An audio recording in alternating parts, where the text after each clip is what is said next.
Hello, and welcome to Biblical Breadcrumbs, where in this episode we'll be starting in Ephesians 5 and verse 22 and heading into the first few verses of chapter 6. Now, I know that's going back a little bit. Last time we started in chapter 5, verse 22 and finished out the end of chapter 5, but we need to remind ourselves and refresh ourselves on that section because the points made in that section just carry over into this new section, the start of chapter 6. And so as we go there, hopefully you got a Bible with you. Go ahead and open up, and that's where we'll be in just a second. As always, this is going to be available in a video form or an audio form on YouTube or Spotify, respectively, or wherever else you get podcasts and stuff. There's also the written page. There are some notes. These are slightly edited from the notes that are actually written out, but I might add those edits in, or I might just be really lazy and not do it. I haven't decided yet, but we'll work on that. They're out on the written page if that's what you're interested in instead.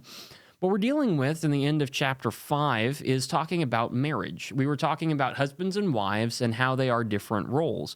Last time we dealt with those two. The wives are commanded to submit. Ooh, we don't like that word. The husbands are commanded to love, and that sounds easy until you realize it's love with the intent of self-sacrifice and giving up everything you want to serve the other person.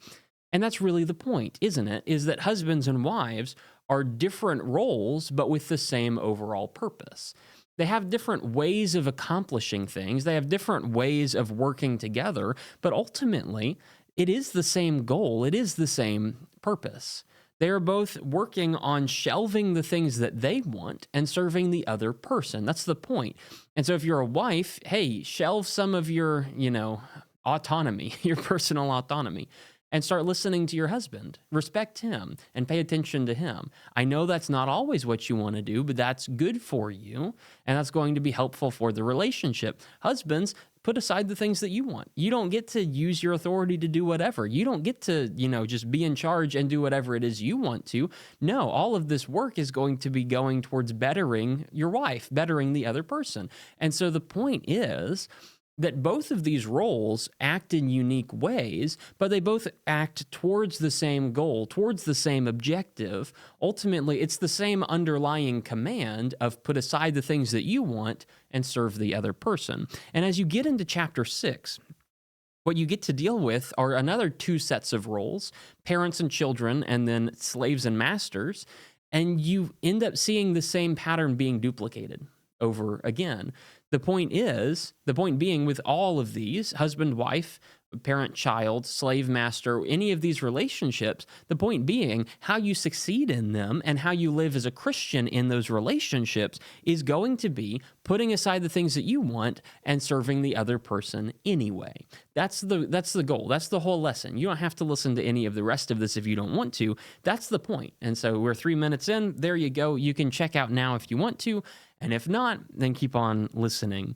Christianity is all about loving God and then loving your neighbor. And so it shouldn't be a surprise to us that the pursuit of active Christianity, the pursuit of a lifestyle of Christianity and actually being, faithful to the Lord is putting aside the things that we want so that we can serve God and serve other people. That's a natural response. That's a natural happening. And so it shouldn't be surprising to us that that's the thing that Paul calls for. In all of these instances, with all of these different relationships, put aside what you want and bless the other person. That's the theme. And so as we read through this, hopefully you can see that reflected in the text. Ephesians chapter 5, let's start reading in verse 22, and we'll read all the way through chapter 6 in verse 9.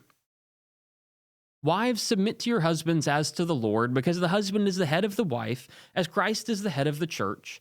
He is the Savior of the body.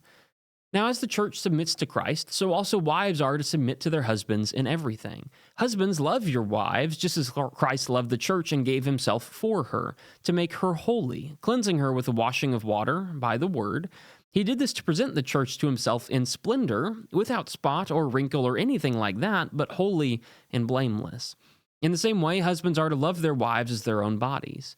He who loves his wife loves himself. For no one ever hates his own flesh, but provides and cares for it, just as Christ does for the church, since we are members of his body. For this reason, a man will leave his father and mother and be joined to his wife, and the two will become one flesh. This mystery is profound. But I am talking about Christ and the church. To sum up, each one of you is to love his wife as himself, and the wife is to respect her husband. Children, obey your parents in the Lord, because this is right.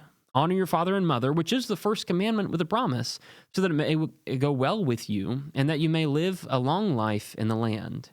Fathers, don't stir up anger in your children, but bring them up in the training and instruction of the Lord. Slaves, obey your human masters with fear and trembling, in the sincerity of your heart as you would Christ. Don't work only while being watched as people pleasers, but as slaves of Christ. Do God's will from your heart. Serve with a good attitude, as to the Lord and not to people, knowing that whatever good each one does, slave or free, he will receive this back from the Lord. And masters, treat your slaves in the same way, without threatening them, because you know that both their master and yours is in heaven, and there is no favoritism with him. No favoritism. No partiality, as another version says. I think that's New American Standard. I prefer that translation personally, but for sake of reading, this one's easier. No partiality. You have a job. You fulfill your job. And it doesn't matter what the other person's doing.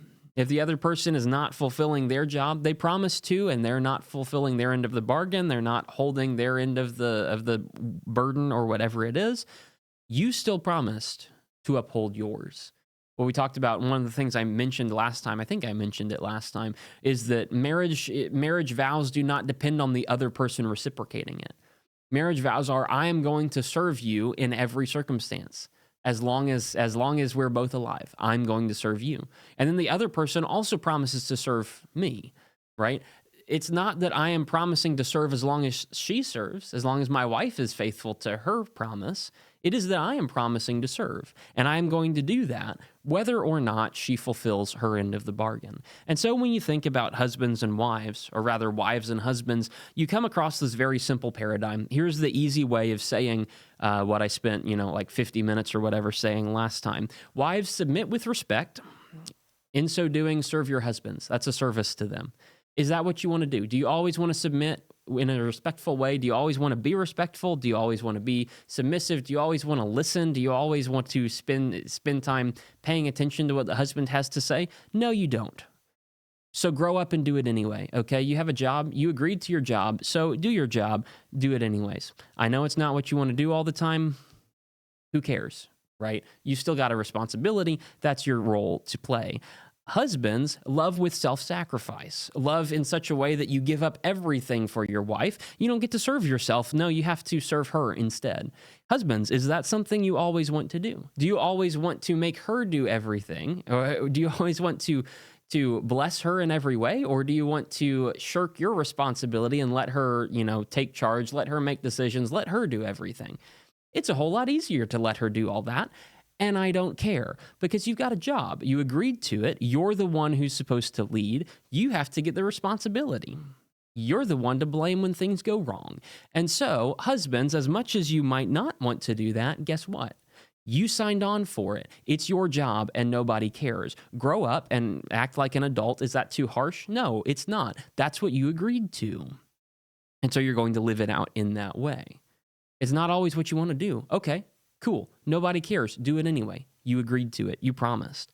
We're looking for selflessness on both sides. That's what this is about. Is each person giving up the things that they would prefer to do what is in the other person's best interest? And so whether you're dealing with wives or whether you're dealing with husbands, it's the same command. It's acted differently for the different roles, but it is the same base command. You put aside the things that you want to do, you serve the other person, because without a mutual selflessness, the relationship is not going to go smoothly. It's not really going to go well at all. Selflessness is pretty key to a lot of Christian attitudes and to a lot of ways in which Christians are to live. So it shouldn't be a surprise to us that in our marriages as well, wives, husbands, you're called to selflessness. I know it's not always comfortable. The point is not to be comfortable. The point is to be righteous. So do it.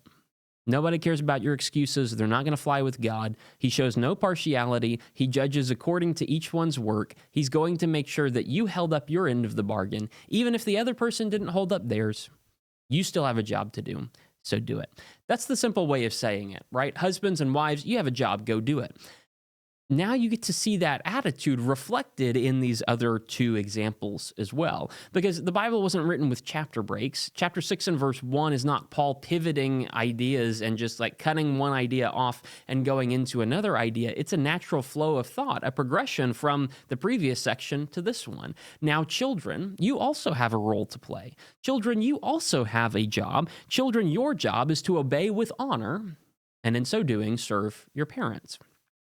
A child's obedience, that's what's commanded in the first 3 verses of chapter 6. And we'll see a command to fathers as well, a command for them to, harness that in verse 4. We'll look at that in a few minutes. Firstly, we need to think about children. Children, obey your parents in the Lord, for this is right. Honor your father and mother, which is the first commandment with a promise, that it may go well with you and that you will have a long life in the land. Children, obey your parents. That is what you are supposed to do. This is not an arbitrary rule, okay? The love and respect thing from chapter 5 with husbands and wives, that is not an arbitrary rule. God made Adam first, and then he made Eve to be Adam's helper. And so the idea that man is meant to be the leader and woman is supposed to be his support, that's natural. We're not just making that stuff up. We're not just trying to, push down on one and elevate another. No, we're trying to get back to God's pattern, which he established in the very beginning. In the same way, children, it's not an arbitrary rule. We're not just saying, children, you have to obey because we want you to obey. Children ought to obey their parents. There are actually 3 reasons for this. Paul builds into the text. Number 1 is a natural reason. He just says, obey your parents in the Lord, for this is right. What's right? It's right that children should listen to and obey their parents. Nature itself teaches that to you, right? The parents put in the work to make the child. The child only comes about through the actions of the parents. Therefore, the child owes some amount of obedience to the parents because the parents are the ones who gave him or her, and yes, there are only 2.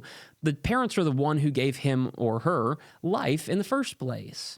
And so nature itself would indicate to you that a child should obey their parents, his or her parents. Sorry. Anyway, moving on.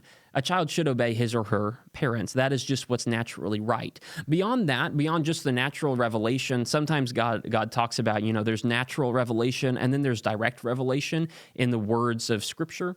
Psalm 19, the heavens are telling of the glory of God. The expanse declares his handiwork. And then a few verses later, you have the law of the Lord.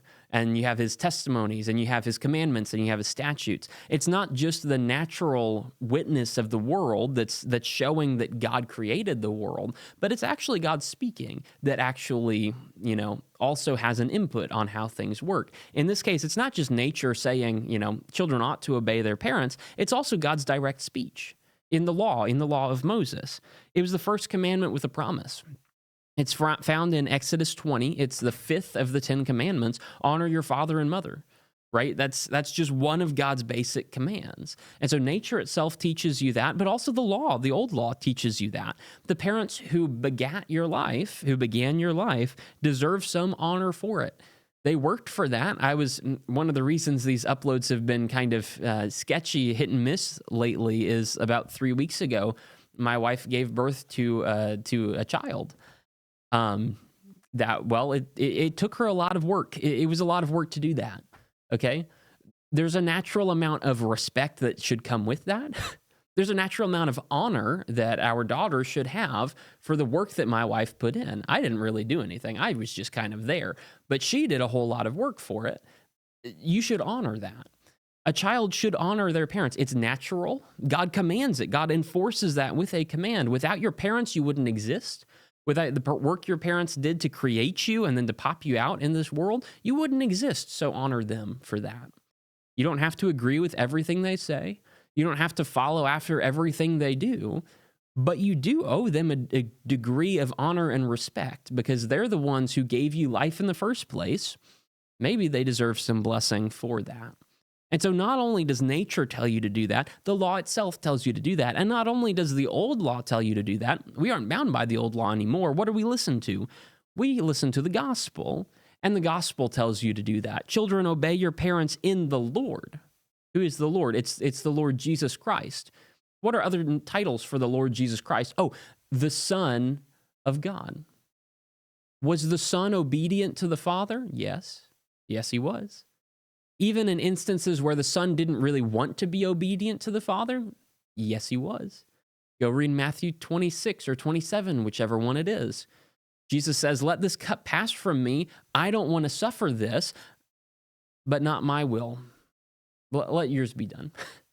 I'm going to be obedient to the Father. That's what Jesus said. If you want to be a Christian, if you want to be like Christ, if you want to emulate Jesus, you need to emulate Jesus. I mean, there's not really a better way to say that. If you want to be like Jesus, you're going to have to live like it. Jesus, the Son of God, honored his Father. Do we have any excuse to not honor our parents? Children, obey your parents in the Lord, for this is right. Honor your father and mother. It's true in nature. It's true in the Old Testament. It's true in the New Testament. Those are commands that are timeless commands for all of human existence. Honor your parents. Several reasons why obedience is required. It's not just that we made some up. It's not just that we said, oh, we should make children listen to the old people. No, these are just inbuilt into the function of the world. So children, obey your parents. Are there ever parental-child relationships where that has been abused? Yes, absolutely. Are there ever instances in which those relationships have gone poorly?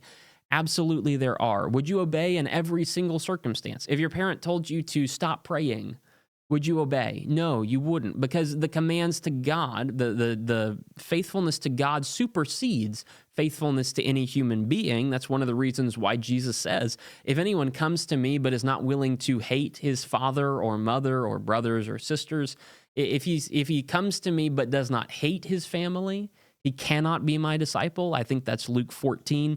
There's a reason Jesus emphasizes that, because we have to be faithful to God over any human faithfulness. But the general rule is still set in place. The general rule, most people will experience the general reality of life, which is that your parents are generally to be honored, and they're generally to be obeyed, and they're generally to be listened to. And so you seek them, and so you seek to honor them and to bless them and to follow them as they lead you. On the flip side, there are also then commands to the parents, or specifically to the fathers in verse 4. Some people think this is generically to both parents, to fathers and mothers. Some people think it's specifically to fathers. Personally, I don't really care. I think it specifically more applies to fathers, but you can take general principles that apply to both parents, and so I'm not really fussed either way.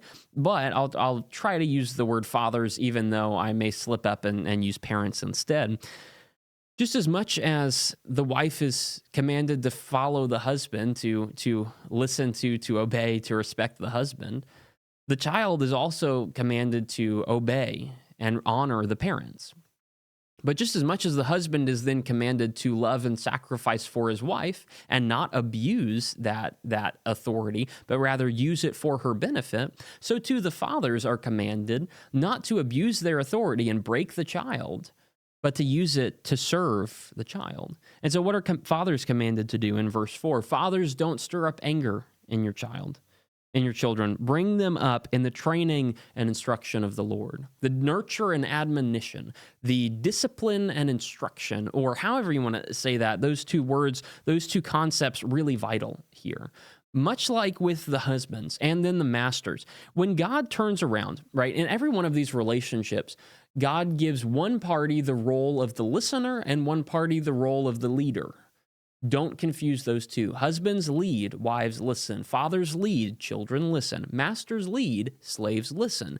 These are eternal principles that you ought to, they're sources of authority, and you need to listen to those sources of authority. Those are eternal principles. However, every time God turns to one of those sources of authority, he says very clearly, watch how you use it, because you're inheriting some of God's authority, and if you misuse it, God has a special place. It's called hell, and you'll get to see it one day. Serious? Yes. Deadly? Yes. So be careful with how you use your God-given authority. The commands to all of the authority figures, husbands and masters and parents, or fathers in general, the commands to all of those are commands of restraint and commands of being careful how you use that, because it's very easy to not use it wisely. Those who have authority are not to use it to destroy those without authority, not to bear down on them, not to break them. No, the leader's job in many ways is to make it easy for people to follow them. And so fathers, you have authority, but you're not going to use it to just break your children. You're going to use it to bless your children. There's one negative command here. Do not provoke your children to wrath or to anger. Don't inspire hatred in them. Don't build up a resistance. Don't turn them away from what is good, right? Too many fathers use their authority and end up inspiring a hatred in their children, whether it's a hatred between them personally, between the father and the child. Maybe it's a hatred between the child and the rest of the siblings or the mother, or maybe between the kid and God. Fathers are in many ways representations of God to their children, and many people who have daddy issues, as we say nowadays, are those who don't see God very honorably. Because, God and is the father. He's represented by physical fathers. If you have a bad physical father, in many ways, you'll think about God very, very poorly because he expresses himself as our Father. Be careful with that.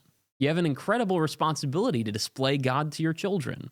If you mess that up, God has a special place waiting for you, and it's not going to be very nice. So don't provoke your children to wrath. A father's authority is not to be used to inspire hatred, to break down, to destroy. Instead, he talks about bringing them up, which is a much nicer term than stirring up anger. He talks about bringing them up in the nurture or the training and the instruction of the Lord. The discipline and the instruction. Those are the simplest terms I know to think about this.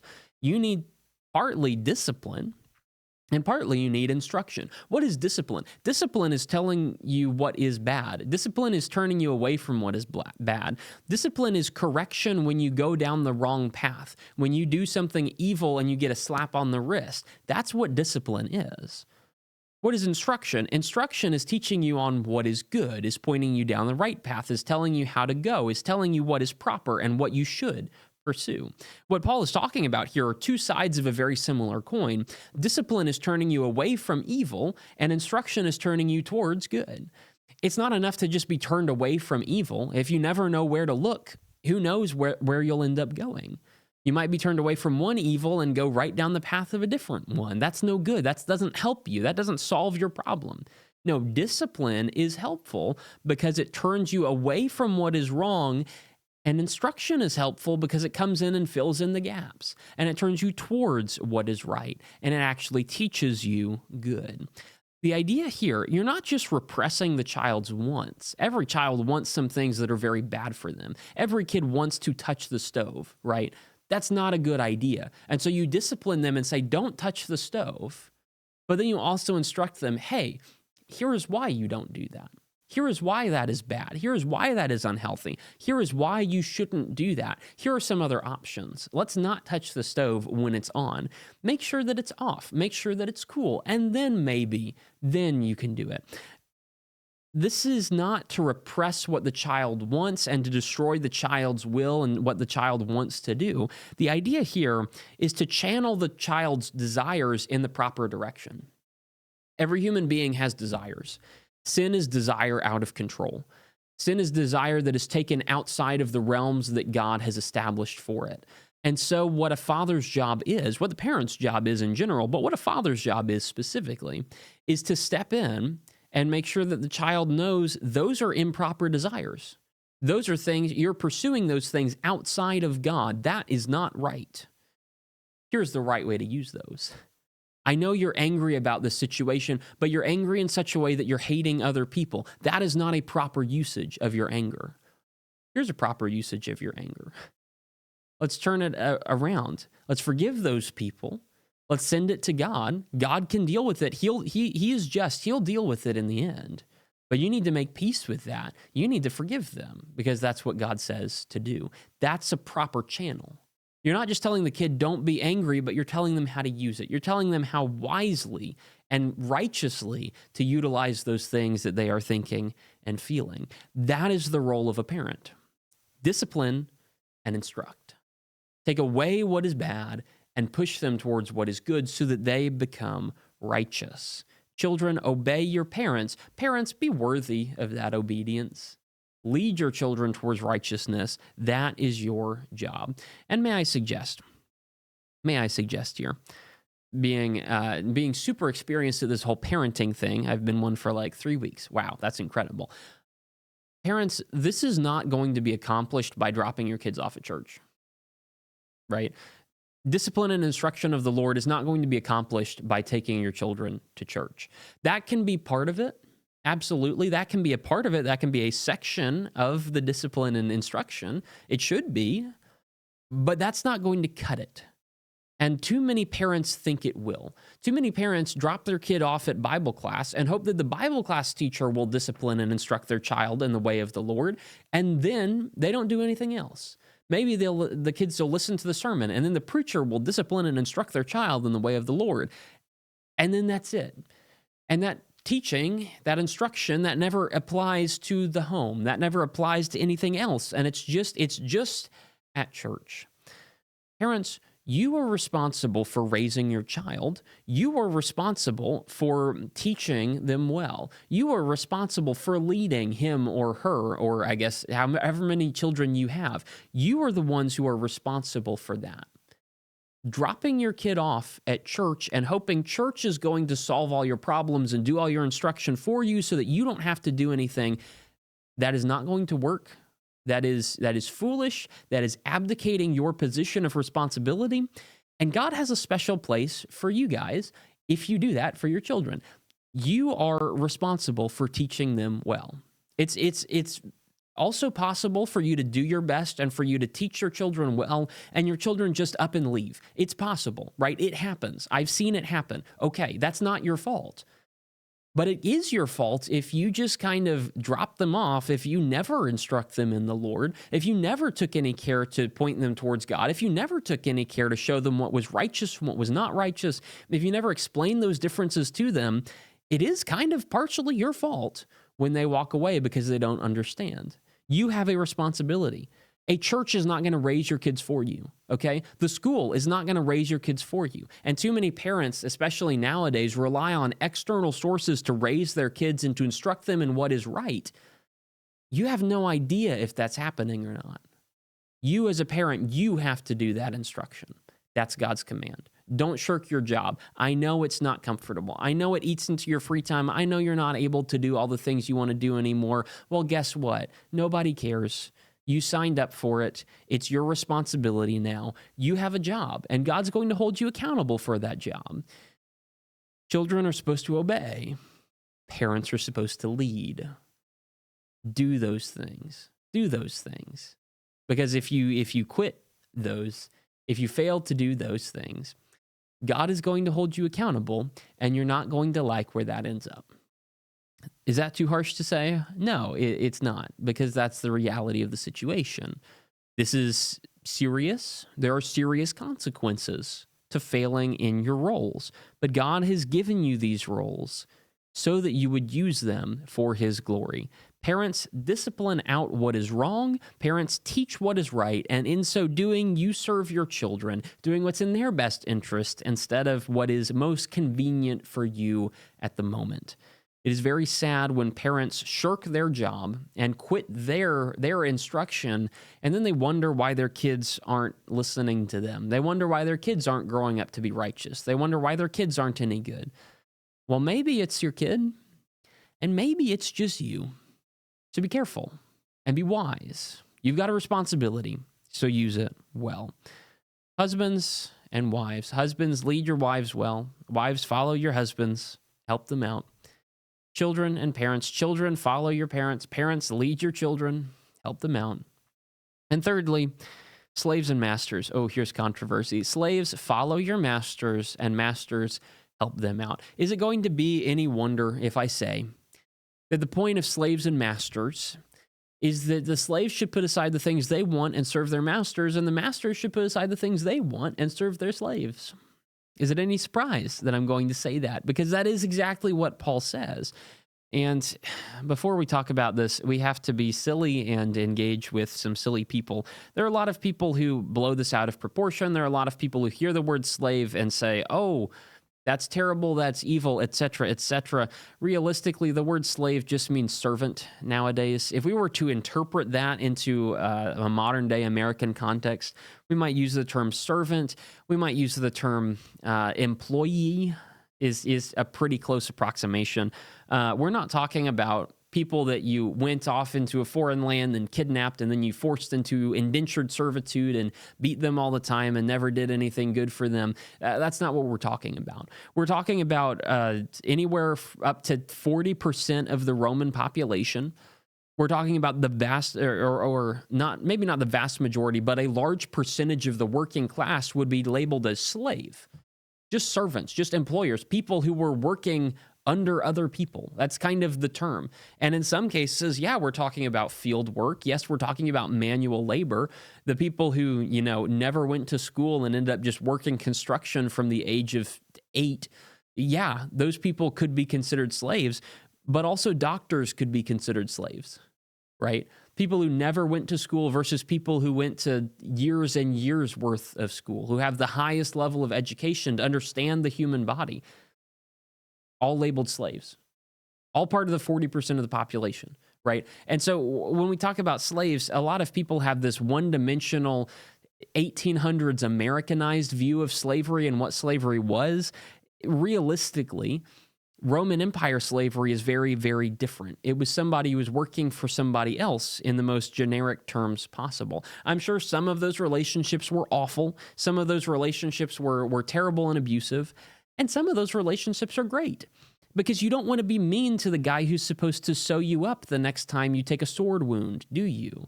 Right? You wouldn't want to be bad to your doctor.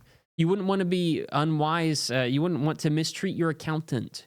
You wouldn't want to be rude to your cook because he can always just slip something into your food, right? There's a wide variety of these jobs. And so when we think about slaves, modern day translations that say servants are a much closer approximation. Employees, to a large extent, is actually a pretty good understanding of this. The other thing to note here is Paul is not endorsing slavery. Paul is not saying, hey, masters, go out and make people your slaves. He's saying, this is a fact of life. This is 40% of the population. This is nearly half of the people in the Roman Empire. It's not something that we're just going to change overnight. And so, work with what you got. You've been put in different positions. God has allowed you to experience different positions. So work with what you got. And slaves, here's your job. Here's your job. Slaves, obey with willingness. Serve your masters. God has allowed you to fulfill this specific role. And so the question is, are you being diligent in fulfilling your specific role? Are you putting in your best efforts to fulfill that role and your work or not? Because many times, slaves were not very diligent. Pretty lazy, actually. But God expects you to work the best you can. God expects you to put forth the best efforts possible. And so we're called slaves, servants, employees. They're called to serve. Serve your master like you're serving the Lord, because in a sense, you are. Don't work only when you're being watched. Don't work only to be people pleasers. You're slaves of Christ. You're supposed to be doing God's will from your heart. You're supposed to be diligent. You're supposed to be pursuing God in all of these instances. God expects you to work as best you can, so give up the things that you want and go and serve the other person. Serve like you're serving God. You are serving God. The work that you do, the personal integrity that you have, the character that you're building, the diligence and the efforts you're putting forward are in service to God. And God judges each one individually. So put in your best efforts. Employees, if you're not working well, if you're not being diligent, God is going to judge you for each of your infractions. Don't do that. If you're working for somebody else, if you're working with somebody else, put in your best effort. Go and work. That's what slaves or servants or employees should do. Masters, on the other hand, lead with gentleness. Masters, serve your slaves because, well, authority's been given to you so that you would bless those who are under it, right? They are working for you, and so masters, treat your slaves the same way. without threatening. Your slaves are supposed to serve you because every work that he does, he'll receive back from the Lord. So masters, you're supposed to serve your slaves because everything you do, you'll receive back from the Lord. In the same way, treat your slaves. Don't threaten them because you know that your master is in heaven. Masters on earth, people who are in charge, employers, people who are important, people who are of a higher social standing, or whatever it is, however you want to define that term, however you want to generalize that application.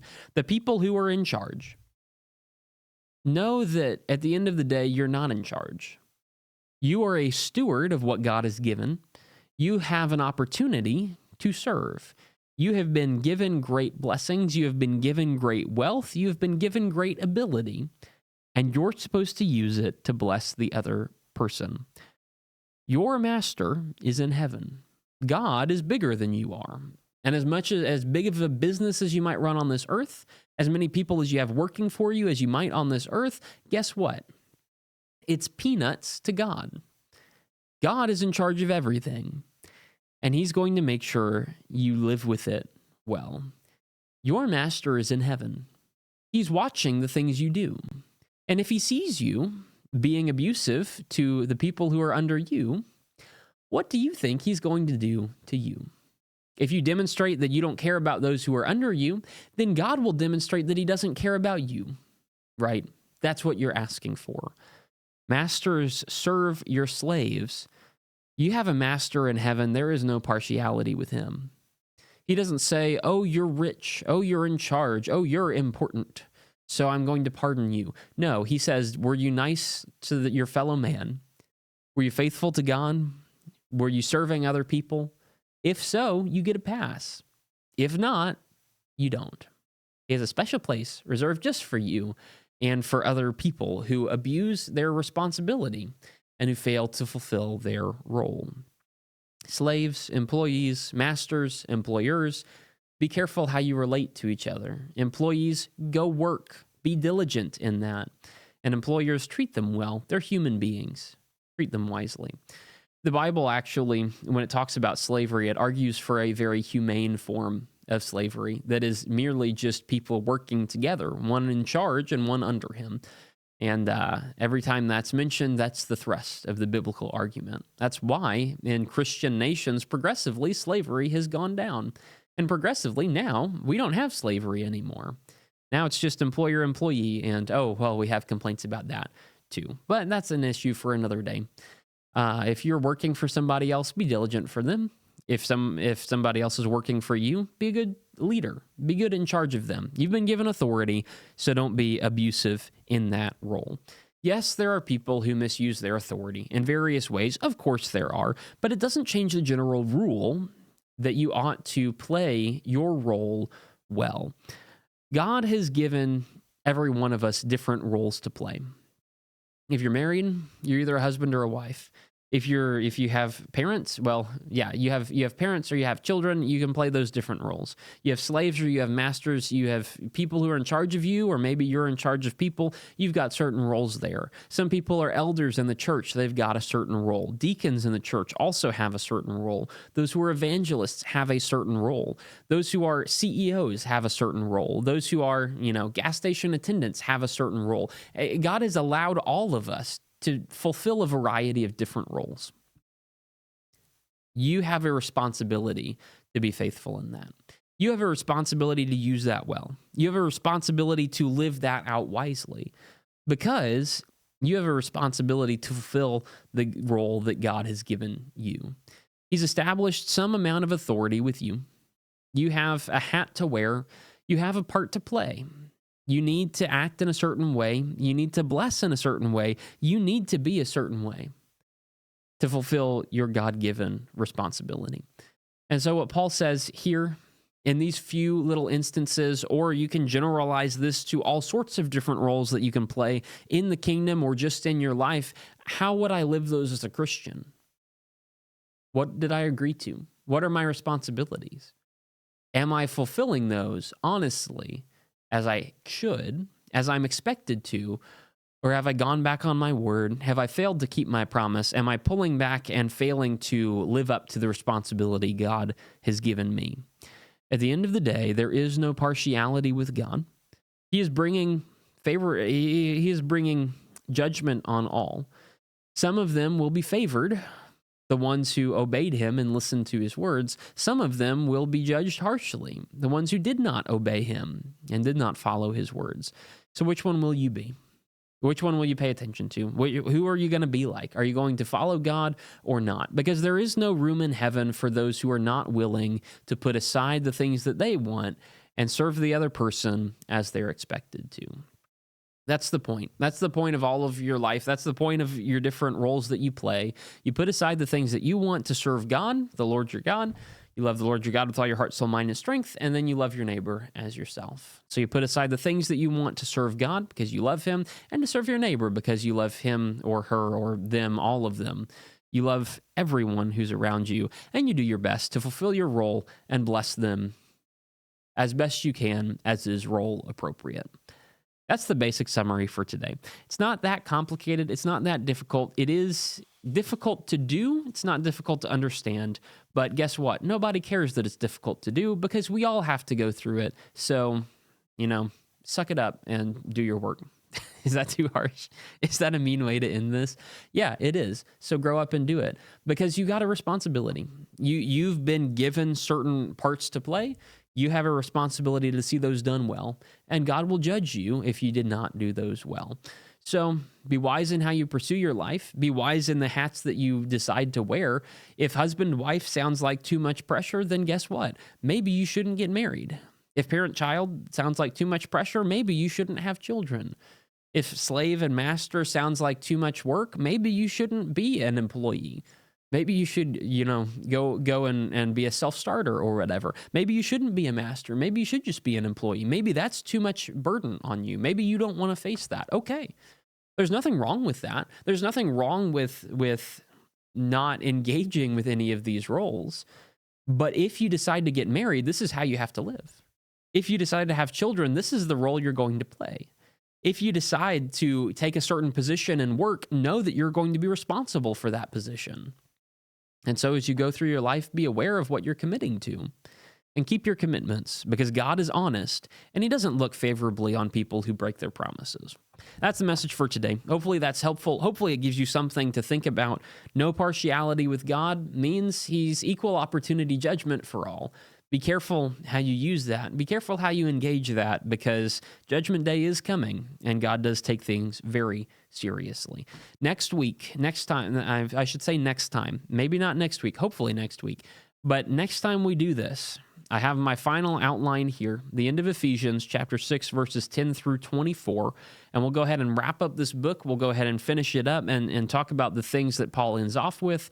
He talks a lot about warfare. He talks a lot about how the simple things in this life, like playing your role, are important on a cosmic scale that you would not even understand. This is why it's so important to God. This is why God is so careful with how he judges. This is why God pays so much attention to this, because it has eternal and lasting consequences. Be very careful with how you deal with this. Be very careful with the role you play, because God has given it to you, and he's expecting that you use it righteously. Thanks for listening. Hope you've enjoyed. Hope you've benefited and gained something. I hope to inspire some amount of thought in you. If I have, by all means, let me know. Drop a comment wherever this is, and I'll try to see it. Send me an email or something. I'll try to get around to it eventually. Thanks for listening. I hope you benefited. God bless you and yours, and I'll see you next time. And the end of Ephesians on Biblical Breadcrumbs.